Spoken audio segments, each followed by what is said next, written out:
My son said he hated me and moved in with his dad. He came crawling back when his dad kicked him out. When my ex-husband and I divorced, our son Eli was 13. The court gave me primary custody. His dad got weekends. I was the one doing homework, curfews, laundry, dentist visits, and his dad was the fun parent. Trips, new gadgets, no rules. I became the strict one by default. And teenagers don't exactly reward that. By 15, Eli was constantly saying, "Dad lets me stay up late. Dad treats me like an adult." And I'd respond, "Your dad sees you 2 days a week. Try parenting 7. He'd roll his eyes and mutter that I was jealous. One night he skipped school. I grounded him. No phone, no friends for a week. He exploded. "You're controlling. I can't wait to move in with Dad. He actually likes me." I told him to calm down and finish the week's punishment. Instead, he texted his father that I was crazy. 15 minutes later, my ex pulled up outside. He didn't even come in, just honked. Eli stormed out with a backpack. I said, "If you leave tonight, you're making a real decision and not a tantrum." He yelled, "Good! I hate you." And that was that. It stung. He moved in with his dad permanently the next day. Didn't answer my texts for weeks. I cried every night for months. His room stayed the same. Bed made. Trophies on the shelf. I'd walk past his door and just stand there. My ex sent the occasional smug text. "He's happy you're here. He needs space from your rules." I wanted to believe it.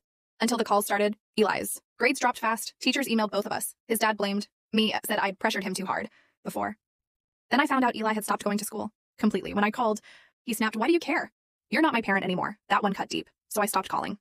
Sometimes, letting life teach the lesson hurts less than watching them ignore yours. About 6 months later, January, I got a text at midnight from Eli. "Mom, are you awake?" Before I could reply, there was a knock at the door. He was standing there, shivering, holding a trash bag full of clothes. His eyes were red. I said softly, "What happened?" He said Dad's girlfriend moved in. They said I had to pay rent or leave. Turns out, his dad's freedom had conditions. When Eli's part-time job couldn't cover his share, they told him to man up and figure it out. He tried couch surfing at friends' houses, lasted a week.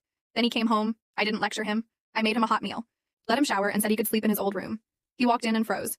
Everything was still there. The posters, the bedspread, even the half-finished puzzle on his desk. He whispered, "You kept it the same," I said. "I was always waiting for you to come home." The next morning, he apologized. Through tears, full sentences, the works. "I thought you were trying to control me, but you were just parenting." I hugged him and said, "You don't have to be perfect. Just honest." It wasn't magically fixed overnight. He still had anger, shame, and guilt.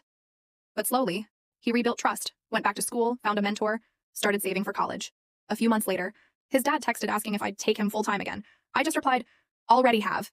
Eli eventually told me he'd learned more in those 6 months than any punishment I could have given him. He said, "You were the parent I needed, not the one I wanted." People think parenting is about winning battles. It's not. It's about staying steady while they run headfirst into lessons you tried to warn them about. I never rubbed it in his face. I didn't need to. Life already did. Now he's 20, thriving.